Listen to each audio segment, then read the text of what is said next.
Ko'chmanda.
Onajonim, mana shunday aylanlarni aytgan bo'lardingiz.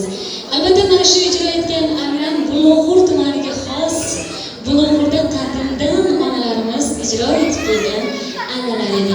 Menimcha, onajonlarimizga ham tanishilgan. So'zlaringizni